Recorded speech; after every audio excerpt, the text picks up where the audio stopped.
Welcome to another installment of Friday Q&A. As always, Welcome to another installment of Friday Q&A. I hope you're all excellent. Thanks so much for this week's questions. If you have questions for next week, please put them in the comments below.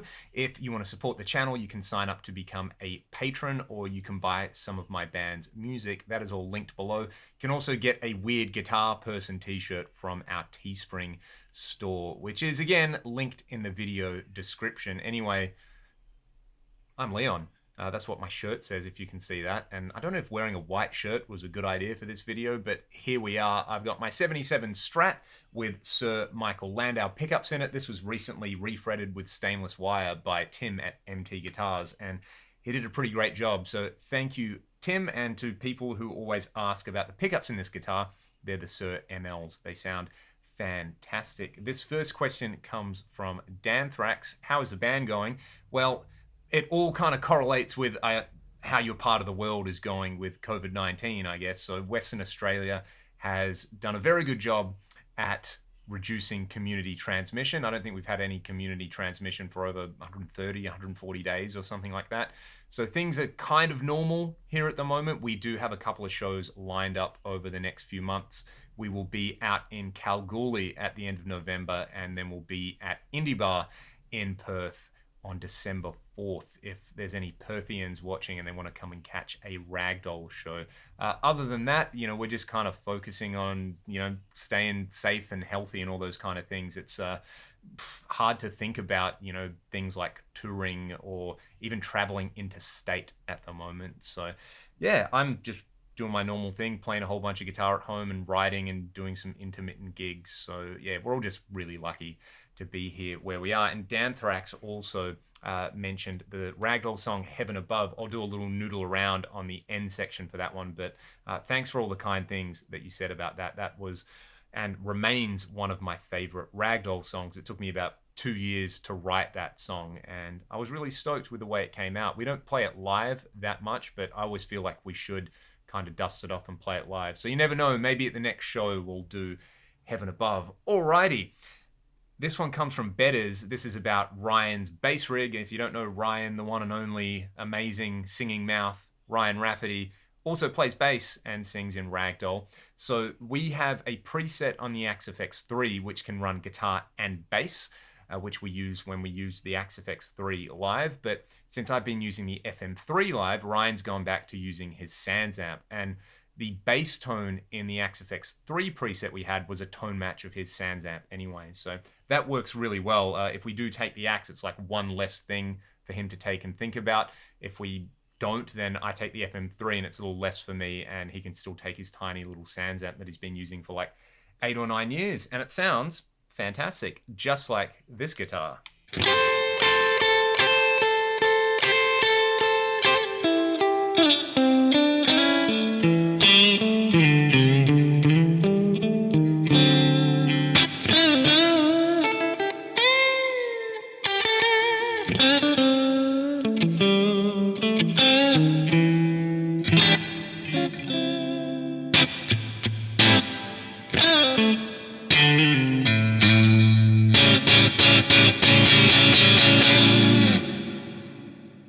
I've got the basement model in the SFX 3 at the moment with the South Church reverb, and I'm really digging that. A whole bunch of people have been asking me about how to emulate the Yamaha SPX 90 symphonic preset, and I'm guessing this is because of Michael Nielsen's Zach Wild video. He did a video on, I think it's the THU plugin, has an emulation of it now. I have been looking at SPX 90s on eBay and Reverb for the last week, so if you want to enable me and just basically say, just shut up and do it, Leon, and buy one, let me know in the comments, and I'll buy an SPX 90 and I will do my best to replicate that sound by A-Bing it with the SFX. But I did use some settings I found on the forum to make this clip, and I think it sounds pretty close.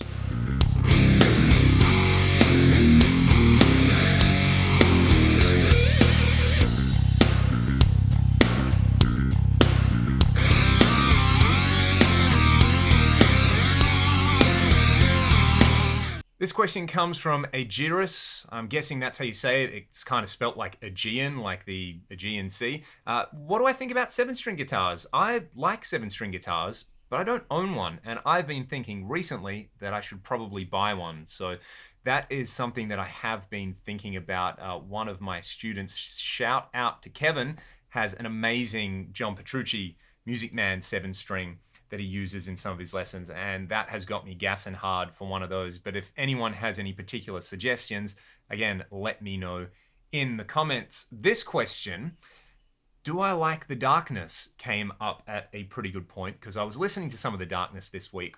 And a little story, back in the early 2000s, we always forget about, how anti ability the guitar community was. Like every guitar magazine had someone on the front cover saying, I don't even know how to play an A chord, and that's awesome. It was pretty much the dark days for guitar solos, as evidenced by Kirk on Saint Anger, that documentary. Some Kind of Monster is a documentary. Saint Anger was the album without a snare drum. But I remember a friend of mine saying, oh, you should check out this band called The Darkness. And, we're at school and he put his iPod speakers on me.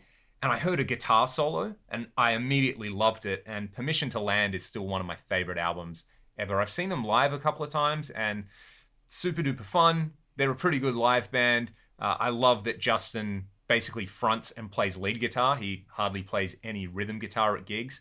And yeah, that first album is just magic. And I don't mind any of the other stuff they've put out. So yeah, they're a band that arrived at a very important time for me, right around the time I was getting into like old school 70s stuff and hair metal. The Darkness came out and they kind of made guitar solos cool again. And we forget about how important that was because nobody was doing that at the time, right? So yes, big fan right there. This is a good question, and essentially it relates to like, does gear have a genre? This one comes from Better Off Dead, and they were asking about a good amp for pop punk and a good amp for 80s rock. The reality is, especially for like punk, it doesn't really matter what you use, as long as it's kind of loud and as long as you can get a sound that you're happy with out of it, then use whatever you like. And there's really no such thing as like a metal amp or a blues amp or a punk amp. Amps are just these things that process signal. And if they can make distortion and that distortion can sit in a mix with like other instruments and it's loud enough to compete with drums live, then your amp is probably fine. The stuff we spend so much time obsessing over as gearheads, of which I am one, and I love it, is really all about that like last 10 to 5%. So I would say a really good choice, and I found a really reliable amp when gigging, is the Marshall DSL 50 head. It will do everything you want if you want to get kind of 90s pop punk tones, if you want to get more kind of heavy modern tones, if you want to play classic rock, if you want to play metal, if you want to play funk with it. It can kind of do all of it. I really like that amp, and they're relatively inexpensive. If you boosted it with something like a Boss Super Overdrive pedal or a graphic EQ, you could get some hair metal tones as well. In fact, you could do this with just about any amp out there. Amps don't have a genre, but genres do kind of have their favorite things that they gravitate towards. So yeah, you can kind of use whatever. Just get something that sounds good to you and something that's reliable. DSL, I toured for years with a PV6505 Plus combo with a 112, and I loved that thing. That sounded really good as well. So yeah, as long as it lets you do your thing, as long as the amp's kind of transparent in that case, then play any genre you want on it. All right, this one comes from Cool Tone Hip. What metronome would I recommend? Well, if you've got an Axe-FX 3 or an FM3, press the tempo button, and then you've got a click track. And that's the one that I use. I know there's plenty of free metronome apps out there. You can use the metronome that's a little kind of widget in Google if you just type metronome. I think what's more important is knowing how to practice with a metronome and how to practice different subdivisions. That's something I should cover in a separate lesson. But yeah, I just use the metronome on my Axe-FX when I'm practicing, and I use it quite a lot and quite loud, and I annoy my wife with it all the time. It's a good metronome. And have I ever had the FM3 glitch on me? Yeah, I have had that happen a few times when I've tried to do ridiculous routing. I've had the Axe-FX 3 glitch on me, but never as much as Pro Tools. Never as much as my Pro Tools rig, which has glitched on me 5 or 6 times today, just as I've been trying to get this video recorded. And it will probably do it again before the end of the video. So Yeah, every now and then with any kind of digital device, you get a little glitch, and often there's either a bug fix. That's the great stuff with the Fractal kind of ecosystem. Their firmware updates and their bug fixes are so fast. Their customer support's amazing. You don't have to like wait 2 days with Avid just to find out that there's some error. I'm not going to go down this. I use Pro Tools every day. It's mostly good, but it's been a little bit of a turd today.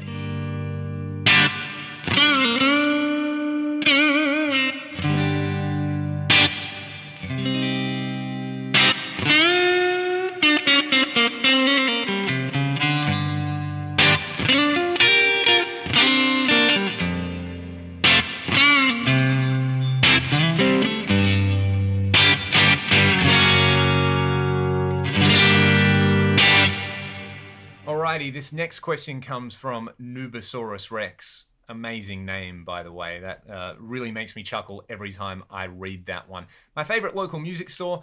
I have to give a shout out to the people at Mega Music here in Perth who have loaned me a bunch of gear to make demo videos with over the years. So that has been awesome. As a kid, growing up, I always used to go to Cosmic, which is still going. They closed and reopened, and I did work experience in year 10 there. So shout out to the Cosmic family as well as the Rock Inn, because if you're in Perth and you want to look at some like beautiful vintage guitars, I really like going there and being an absolute pest. A shout out to Lee, because he is not only an amazing player, but a great dude as well. So I don't have one favorite. I have many favorites because I have friends at all of them. So yeah, that's one of the nice things there. Let's talk about some gear really quickly. The Boss GT Core looks pretty fantastic. I will hopefully be able to get my hands on one of those over the next months or something like that. And I will definitely reshare my presets, because a bunch of people have been asking about the GT1000 presets that I made. They were on my old computer. They're kind of just lost to the sands of time now. So that is a little bit of a bummer, but I will make some new ones if I get a Boss GT Core, and I think they'll port between the units. That looks really cool. I like a lot of the effects on there, stuff like the Terra Echo and the Overtone, and I could almost justify getting one just to have those kind of unique effects from the DD and MD series in one box with MIDI. The other one that I've seen a lot of chatter about is that Chase Bliss Meris, the Automatone Reverb, the $900 reverb pedal, and my thoughts on that. I saw the Knobs demo, and I like everything Knobs does, and it sounded pretty fantastic. I think the thing is with that, as a standalone pedal, definitely 100% overkill. For like another $100 you could buy an FM3, and it's going to do all of that, plus amp modeling, plus all the other effects in the universe. And you got scenes and you got MIDI, and it's so much more customizable. But if you look at what something like the UAD plugin that emulates that reverb costs, that's a few $100.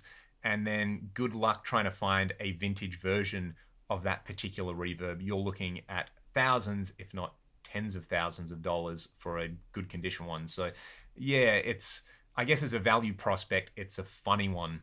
I would love it if they did one without the motorized knobs and just give me that delicious reverb algorithm in a pedal that doesn't have the automaton stuff. But maybe that's not the point. But it is cool to see companies trying cool stuff, even if the price is probably almost definitely overkill for anybody who's not going to be using it for like studio work. I don't think that's something that really belongs on a pedal.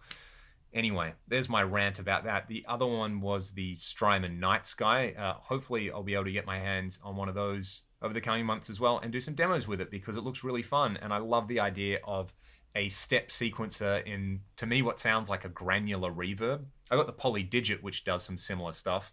Actually probably does a whole bunch of extra stuff. But Strymon's UI and just their presets and algorithms are always gorgeous. So that one also looks pretty cool.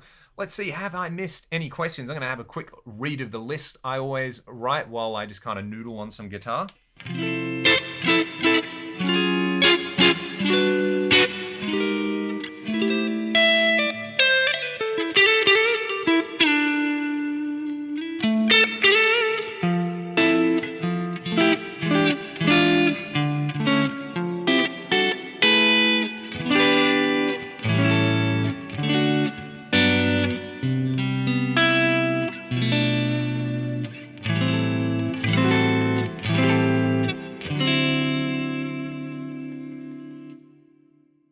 there's no more questions. Thank you all so much for this week's questions. Again, if you've got some for next week, let me know in the comments below. And this one goes out to Danthrax. I'm going to noodle around on that ending section for heaven above.